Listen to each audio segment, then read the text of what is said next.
Bonjour Christine et bonjour à tous. Bonjour.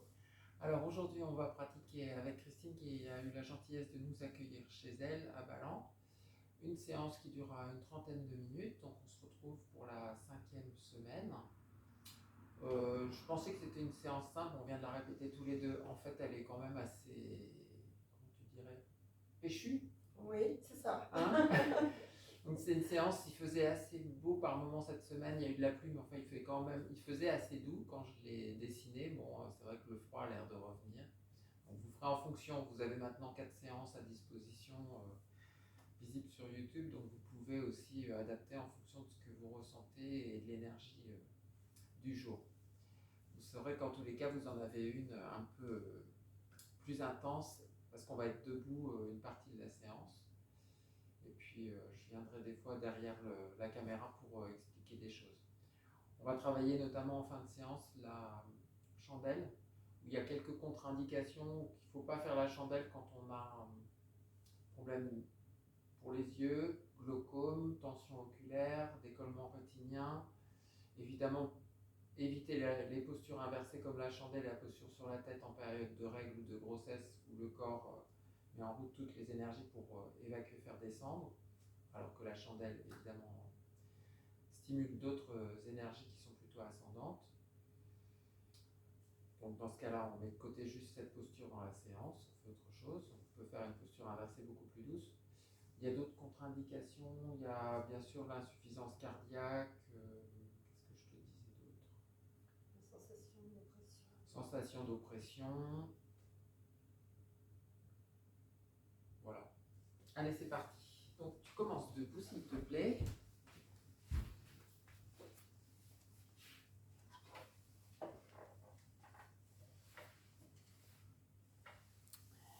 Et pour cette première série de postures, tu auras besoin de travailler sur le tempo de la respiration lente et profonde. Donc prends déjà un petit peu de temps debout, les pieds. On va pas travailler avec les pieds ultra serrés, tu vas les garder écartés de. Est-ce que tu es à l'aise? Ça va. Le plus serré où tu es à l'aise, mais sans les coller l'un contre l'autre aujourd'hui.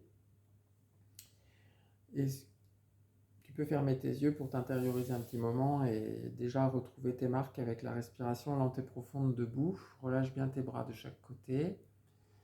Et tu vas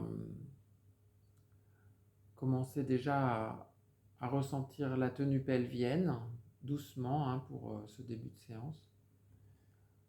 Sentir combien la tenue pelvienne au début de l'expiration amorce tout le reste de l'expire en resserrant un peu plus consciemment les plis de taille, puis les basses côtes, puis les côtes plus élevées. Tout ça, c'est l'expire. Et puis à l'inspiration, il y a encore la tenue pelvienne. Et l'air se déploie du haut des poumons vers le milieu des poumons, puis vers le bas des poumons. À ce stade, le diaphragme s'étant abaissé, il pousse un peu vers le ventre et le ventre se relâche, le bas-ventre, le plancher pelvien se redétendent. Vérifiez bien qu'en fin d'inspiration, votre plancher pelvien ne garde pas de traces de contraction et qu'il est dans sa posture naturelle avant de repartir vers l'expiration.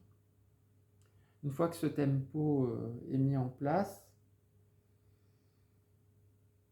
sur une prochaine inspiration, les yeux ouverts ou les yeux mi-clos, tu pourras monter tes bras jusqu'à l'horizontale devant, tout le temps de l'inspire, comme si un courant d'air chaud ascendant laissait monter les bras. Petit temps de suspension poumon plein, le temps de vérifier que le plancher pelvien est bien détendu, puis expire pendant que le plancher pelvien se recontracte, les bras montent jusque vers le ciel,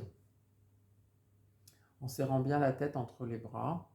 On étire les bras. Et puis à l'inspiration, toujours les yeux un peu entrouverts, soulève un peu les talons en gardant l'étirement vertical. Voilà, on garde les yeux entrouverts pour l'équilibre. Puis expire lentement, les talons se reposent. Puis inspire lentement, les bras reviennent à l'horizontale devant comme un somnambule. Toujours petit temps de suspension, poumon plein et poumon vide. Puis expire lentement, les bras s'abaissent le long du corps. Refais encore 3-4 fois. Le temps de trouver l'alliance entre ton rythme de respiration et ce qui se pose dans la posture.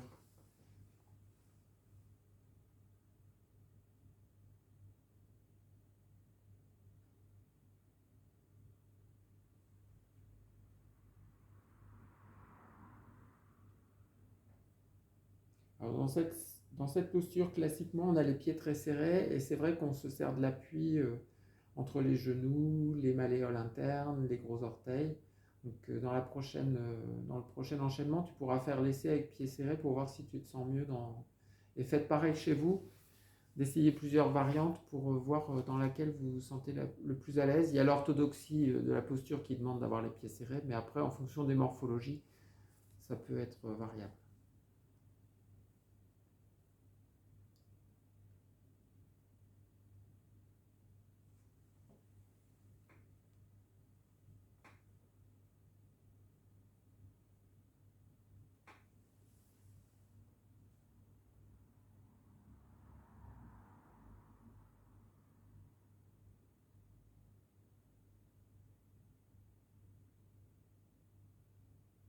Encore une fois.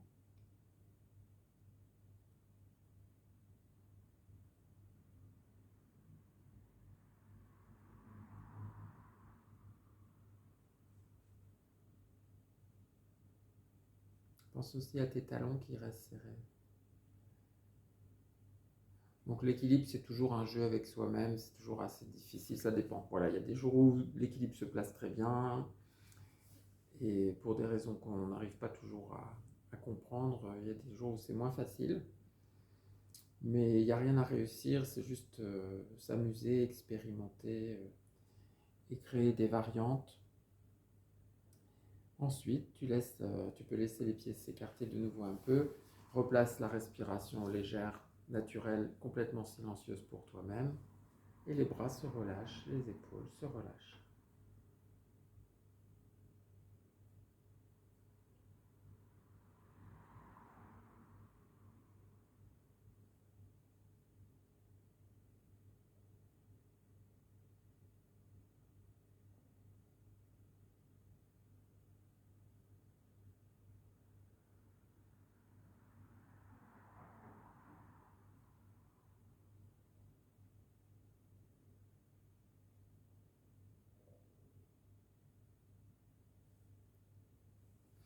Alors pour la posture suivante, peut-être c'est mieux si tu te mets un peu de profil ou de trois quarts.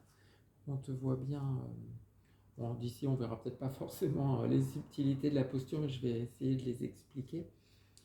Donc à nouveau, les pieds sont censés être serrés, mais tu peux reprendre un peu d'écart si tu préfères. Sur l'inspiration lente et profonde, tu viendras laisser monter les bras souplement par l'avant jusqu'au-dessus de la tête. Voilà, sans étape intermédiaire, on ne s'arrête pas à mi-parcours. Forcément, les bras vont plus vite que dans le chaînement précédent. Puis à l'expiration, en laissant les bras aller loin devant et les fesses loin derrière, tu vas faire la grande flexion jusqu'à poser les mains au sol de chaque côté de tes pieds. Ou sur tes pieds si tu préfères, sur tes chevilles. À partir de là, les mains resteront vraiment là comme elles sont. Et sur l'inspiration, là pour l'instant, ton ventre et ta poitrine sont plaqués sur tes cuisses, ton front ramené vers tes tibias. À l'inspiration, tu vas travailler simplement avec le haut du dos, pas le cou et pas le bas du dos, seulement le milieu du dos pour essayer de réétirer le dos sans changer la prise des mains. Puis à l'expire, à nouveau, tu ramènes le front, le haut du dos, se plaquer vers les jambes avec une vraie compression du ventre sur les cuisses. Puis en inspirant, tu vas allonger d'abord les bras loin devant et redresser la tête un peu. Puis redresse le haut du dos, puis le milieu du dos, puis le bas du dos pour continuer de te redresser jusqu'à être debout complètement, les bras au-dessus de la tête. Vas-y, continue, remonte. Voilà, donc fermeté des jambes, repousse bien le sol avec tes pieds. Continue, tout ça c'est l'inspire. Puis expire, abaisse les bras par l'avant, le long du corps. Garde cette souplesse dans tes genoux, tes chevilles. C'est pas parce qu'on se retrouve debout qu'on raidit tout le socle du bas. Inspire, remonte les bras au ciel. Expire, regarde descendre les mains devant, loin devant, pousse les fesses loin derrière. Chevilles, genoux se fléchissent un peu pour faciliter la posture. Les mains se posent de chaque côté des pieds ou sur les chevilles. Puis inspire, réallonge le dos comme si tu voulais aller regarder devant, mais pas trop d'effort avec les cervicales. Donc là, la poitrine peut redécoller un petit peu des genoux. Encore un peu plus. Les bras peuvent se tendre. Hein. Tu peux garder les mains accrochées, mais les bras peuvent se tendre. Tu as toute la longueur de tes bras qui te permettent de... Puis expire, réfléchis les bras, ramène le front vers les tibias, arrondis le dos, recomprime la poitrine sur les genoux. Inspire, allonge d'abord les bras devant et la tête et le haut du dos et le milieu du dos. Voilà, c'est ça, continue, continue, continue, continue. Super. Voilà, de l'extérieur, on voit exactement le travail se faire dans ton dos. Expire, abaisse les bras par l'avant le long du corps. Dans le prochain enchaînement qu'on va faire, tu vas faire une variante où au lieu de monter les bras par l'avant, tu vas les monter par les côtés. Et tu les abaisseras par les côtés aussi. On ne va plus passer par l'avant. Donc inspire, monte les bras par les côtés. Expire, pars en grande flexion, mais en amenant les bras par les côtés, en faisant un grand soleil avec les mains. On va essayer de cette version-là, qui conviendra peut-être à certains. Ramène les mains là où elles étaient placées tout à l'heure. Puis inspire, redéploie le haut du dos seulement. Ne travaillez qu'avec vos dorsales. Les bras peuvent s'allonger, la flexion des coudes se défaire, il y a de la marge. Ne bloquez pas la posture par vos mains et vos bras. Et puis ramène en expirant la compression, le front vers les tibias, les bras se fléchissent encore un petit peu. Inspire, allonge les bras par les côtés cette fois-ci. Redresse d'abord la tête, puis le haut du dos, puis le milieu du dos, puis le bas du dos, tout en gardant le socle un peu flex comme tu l'as, cheville, genou. Ramène les bras au ciel. Reconstruis la posture debout, mes jambes souples. Expire, abaisse les bras par les côtés, le long du corps. Voilà, on va pas faire plus longtemps l'enchaînement, mais chacun sera libre de le faire, refaire la série jusqu'à temps qu'il sente qu'elle est bien intégrée dans le corps. Ça peut être une série intéressante à faire le matin, même si c'est un peu ingrat le matin parce qu'on est un peu plus rouillé. Mais même si on a des sensations désagréables, qu'on n'arrive pas à le faire bien, ça s'inscrit pour toute la journée en fait. Donc ça vaut le coup de le faire avec des résistances dans le corps. Et si on l'a refait le soir après l'avoir essayé avec beaucoup de difficultés le matin, le soir, le corps est beaucoup plus délié, il est chaud et on est tout joyeux de voir qu'elle se fait beaucoup mieux. Alors, troisième posture debout et dernière. Là, tu auras les pieds un peu plus écartés, toujours parallèles comme tu les mets. Ça peut être, tu vas trouver l'écart en fonction de tes hanches. On va déjà l'essayer une fois. Inspire, à nouveau monte les bras par l'avant le long du corps. Nuque étirée, menton un peu rentré. Jusqu'au ciel, les bras, profites-en pour t'étirer un peu verticalement. Puis expire, viens t'asseoir dans une chaise imaginaire, tout en gardant et tout en arrondissant un peu le bas de ton dos et tout en t'asseyant dans ton bassin, en retraversant le bassin. Voilà. Bon, ça, c'est pas du tout une posture facile, c'est la chaise. Puis en inspirant, retrouve une cambrure dans le bas du dos et en traversant ton bassin. Alors là, c'est l'inverse. C'est qu'au départ, tu devais être comme ça, dos en rétroversé. Puis maintenant, tu entéverses ton bassin. Puis tu rétroverses de nouveau. Puis tu te remets debout en dépliant tes jambes. Pousse sur tes jambes. En inspirant, puis en expirant, abaisse tes bras par l'avant le long du corps. Alors, on va faire la version qu'on avait essayée dans notre petite répétition tout à l'heure, où tu poses les mains sur le dossier de la chaise pour pouvoir te focaliser sur le travail du bassin, parce que c'est vraiment très fatigant de faire la posture de la chaise avec les bras en l'air. Donc, on va faire la version plus douce. Inspire, monte par l'avant les bras au-dessus de la tête. Expire, viens dans la chaise en arrondissant le bas de ton dos et en rétroversant ton bassin. Voilà. Et puis inspire, cambre le bas du dos et antéverse ton bassin. Pousse les fesses vers l'arrière. Toujours le cou dans le prolongement de la colonne. Super. Et puis on va redéfaire. Expire, arrondis à nouveau le bas de ton dos. Rétroverse ton bassin. Super, on voit très bien de l'extérieur ce qui se passe. Puis inspire, redresse-toi, les bras montent au ciel. Expire, abaisse par l'avant les bras le long du corps. Tu vas refaire encore une fois l'enchaînement. Alors il va de soi qu'on pourrait faire une version avec bras qui montent par les côtés. Chacun verra ce qui est le plus favorable pour lui en fonction de ses épaules et des éventuels accidents qu'il pourrait avoir eu sur les épaules. Il faut toujours trouver la voie de passage, pas forcément la plus facile, mais celle où il reste un peu de plaisir à pratiquer. Vous pouvez poser les mains sur le dessus d'une commode, sur un canapé bien lourd pour si vous craignez de tomber dans la posture. Il faut sécuriser pour trouver l'aisance et pour pouvoir travailler dans la subtilité, ce qui joue à l'intérieur, sans rien crisper. Voilà, redétends un petit peu, relâche, retrouve une respiration légère, fluide, plus rapide, silencieuse.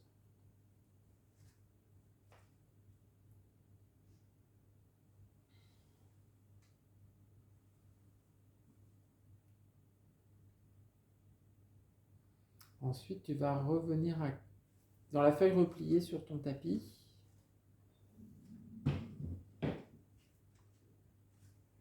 Assise sur les talons, le ventre sur les cuisses, le front au sol, les bras vers l'arrière.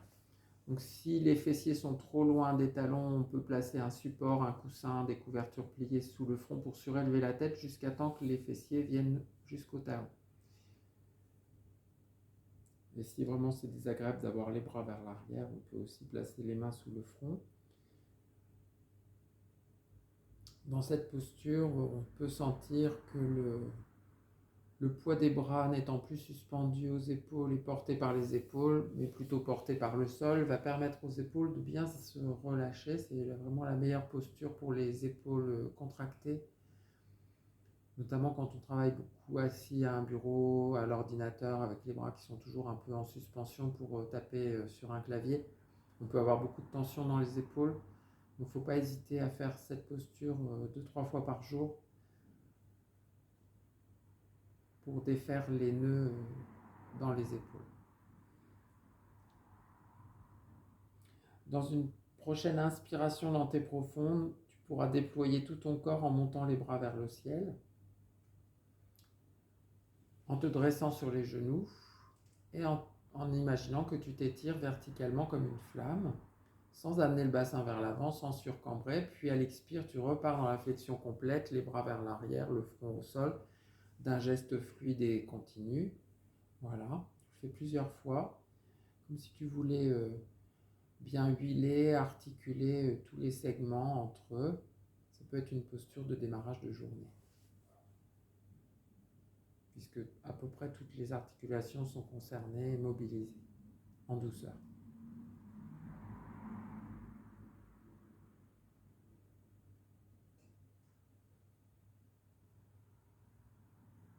On ne peut pas la faire dans son lit parce qu'un lit c'est pas assez ferme, mais on peut faire à côté du lit en se levant, et juste celle-là sans mettre en place toute une séance autour, tout en ramenant une belle conscience corporelle et une conscience de la respiration au fur et à mesure qu'on déploie toute la série.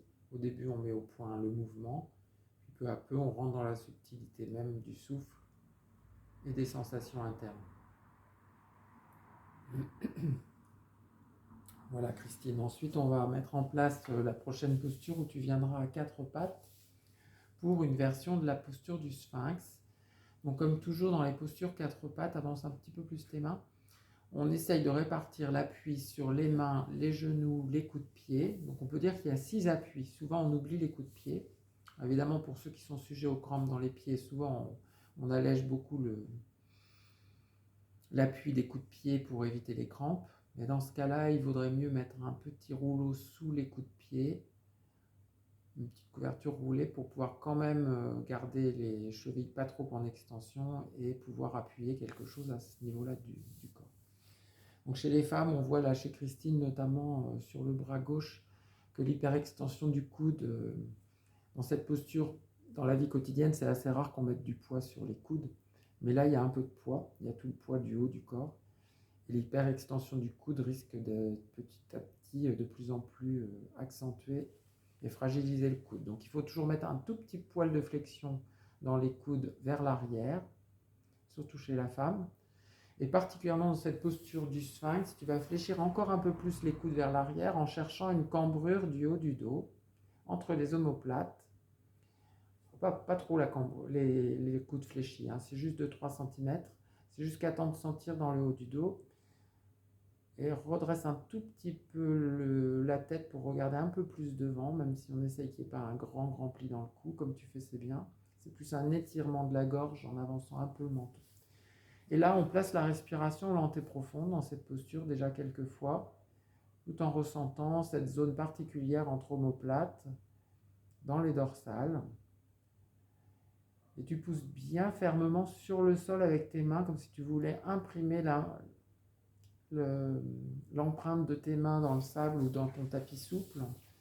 C'est pas parce qu'on est posé sur le sol qu'on presse pas sur le sol. Nous, on le voit pas d'ici, mais toi, tu presses sur le sol pour prendre ta force dans le sol et pour sentir que le haut de ton dos s'arque, se cambre un petit peu. C'est invisible, c'est millimétrique. Et ça va défaire les tensions de cette zone. Tu vas faire la même posture, mais en levant ta jambe gauche à l'horizontale et en continuant tes respirations lentes et profondes. Sans que le bassin, voilà comme tu fais, sans que le bassin se tourne vers la gauche et que les hanches ne soient plus au même niveau. Là, pour l'instant, les deux hanches sont face au sol. Donc, quelques respirations dans cette posture, ce qui est juste pour chacun. Tu vas faire la même posture, mais variante avec jambes fléchies, jambe gauche fléchie, plie le genou et monte le pied vers le ciel. Voilà. Tout en continuant de sentir cette zone entre omoplates. Ce n'est pas parce que la jambe monte et se fléchit qu'on prend tout dans les lombaires. On reste très centré dans la concentration sur ce qui se passe entre omoplates, dans les dorsales. Puis ensuite, tu vas faire la posture avec l'autre jambe. Tu peux prendre le temps, 1 ou 2 respirations de confort entre les deux pour retrouver un peu tes marques. Et quand tu le souhaiteras, tu pourras faire la version avec la jambe droite. D'abord, jambe droite allongée.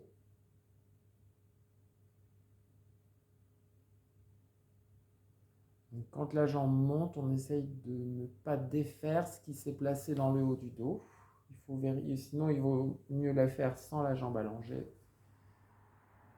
On y monte graduellement dans cette posture. Le bassin toujours face au sol. La hanche droite pas plus haute que la hanche gauche. Puis ensuite, plie ton genou droit pour monter pied droit vers le ciel. Sans monter le genou droit comme tu fais, c'est bien. Descends un peu la hanche droite. Oui, pour retourner le bassin un peu plus vers le sol. Reste un petit instant dans la posture, toujours dans la mobilité interne créée par la respiration lente et profonde. Puis quand tu le souhaites, tu allonges à nouveau la jambe droite. Puis quand tu le souhaites, tu reposes le genou droit sur le même plan que le genou gauche.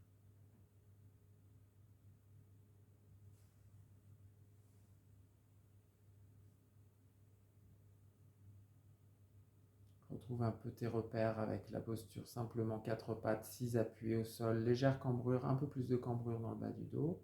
Voilà, là ton dos est dans une posture naturelle.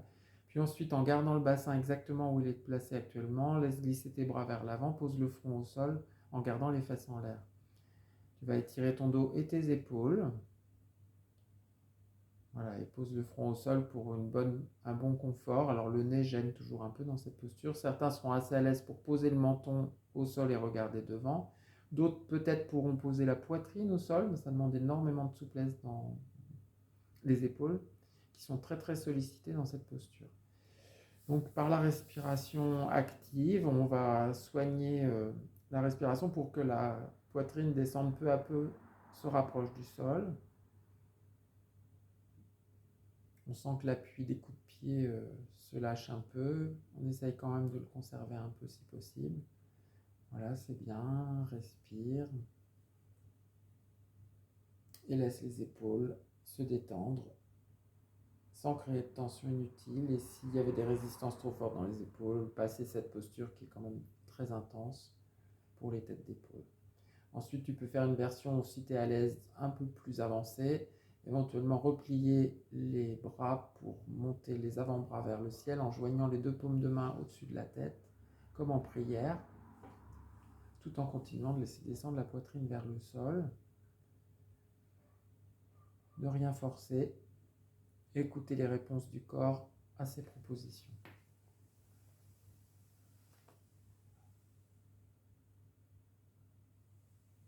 Puis ensuite, quand tu le souhaiteras, tu pourras allonger tes bras de nouveau loin devant et laisser glisser une jambe et l'autre derrière pour t'allonger à plat ventre sur le sol. Poser ton front sur tes 2 mains un instant. Accueillir les sensations pendant que la respiration redevient spontanée. Voilà, détends bien tes jambes, laisse tomber les talons à droite et à gauche. Repose le front sur les 2 mains. Et laisse respirer le dos naturellement.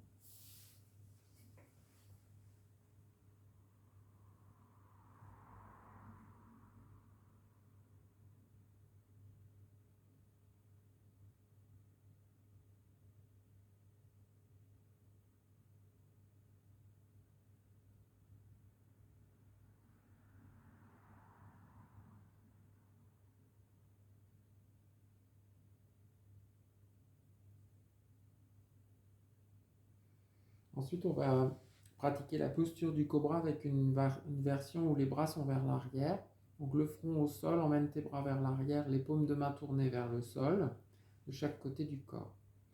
Serre bien les deux pieds, les deux genoux, les jambes sont serrées et toniques.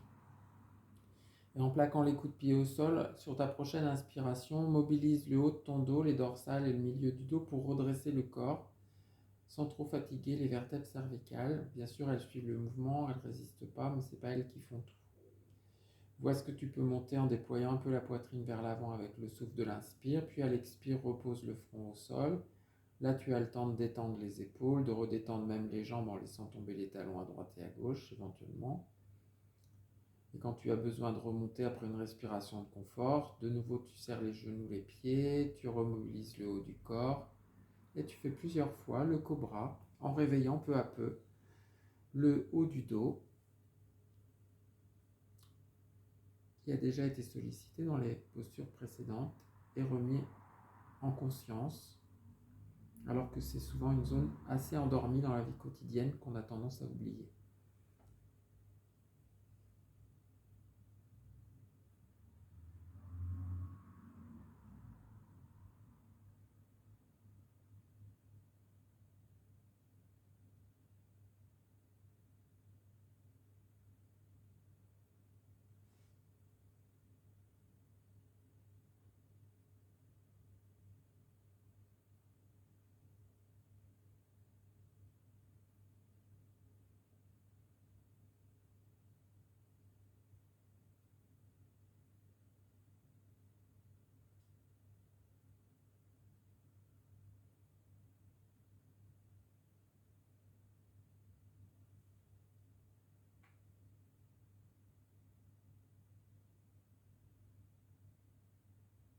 Ensuite, on va faire une autre posture qui se servira de celle-ci comme base.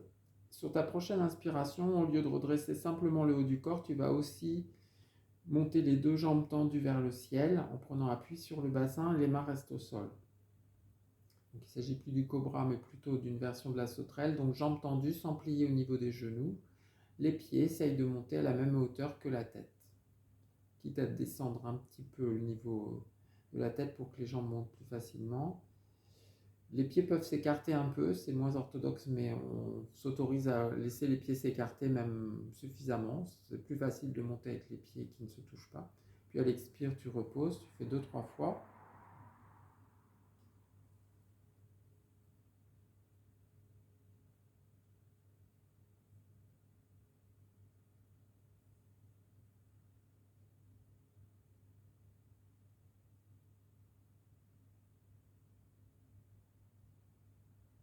Et on pourra refaire 6 à 8 fois la série, bien sûr, si on sent qu'elle est bénéfique.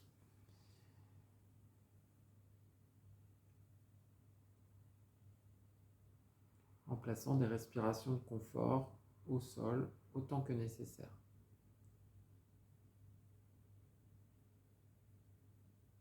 Là, la séance est volontairement un peu accélérée, c'est du condensé, concentré, mais libre à chacun à la maison de diluer, rediluer la séance en fonction du temps disponible. Alors ensuite, tu vas revenir t'allonger sur le dos pour monter dans la chandelle. Et on va placer aujourd'hui quelques supports sous le dos supplémentaires pour éviter l'appui trop fort sur la nuque.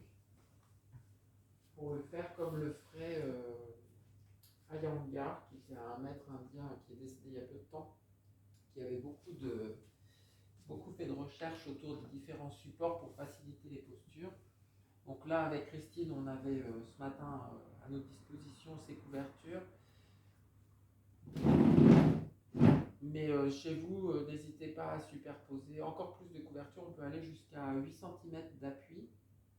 Donc c'est beaucoup, 8 cm. Il faut que tout le corps puisse se déposer ensuite. L'idée, ça va être de placer la tête hors de la couverture. Il peut y avoir le tapis en dessous. Et la ligne des épaules aura de la couverture. Et après, comme ça, quand tu vas te redéployer après ta chandelle, tu auras toute ta longueur pour...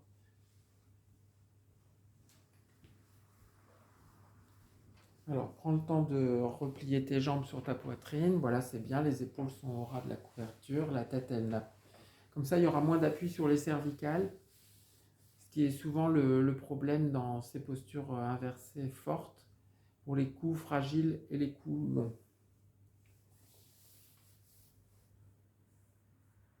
Donc la chandelle, il faut la garder quelques instants. On ne va pas le faire là tout de suite, nous, ce matin, mais chez vous, n'hésitez pas à la garder un petit moment pour progressivement, bien sûr, hein, au début 30 secondes ou 15 secondes, et puis chaque jour un petit peu plus, pour essayer d'y trouver un certain confort. Il faut le temps que tous les fluides corporels inversés dans leurs habitudes de circulation retrouvent d'autres repères, et que le souffle s'apaise et que le mental s'apaise. Ça peut être juste ça, pratiquer la chandelle.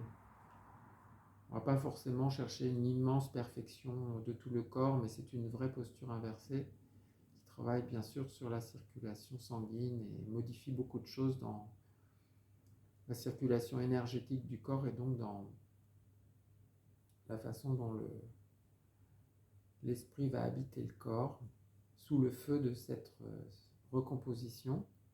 On voit là, en regardant Christine pratiquer, combien la nuque est en étirement. Et là, la posture de la chandelle est plus en appui sur les épaules grâce aux couvertures que sur la nuque. Donc la nuque bénéficie de l'étirement, mais n'a pas le préjudice d'avoir trop de poids sur elle. Puis ensuite, pour en sortir de cette posture, tu ramèneras les genoux fléchis sur le front sans changer la place des mains et du bassin.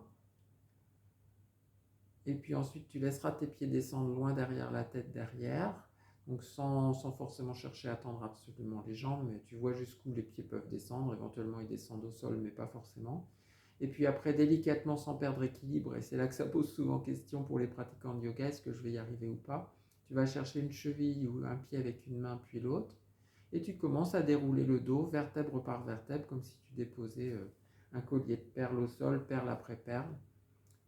Et sans retenir cette descente assez acrobatique, athlétique, avec la nuque, tu vas basculer lentement et progressivement ta tête vers l'arrière, voilà, en montant le menton vers le plafond, en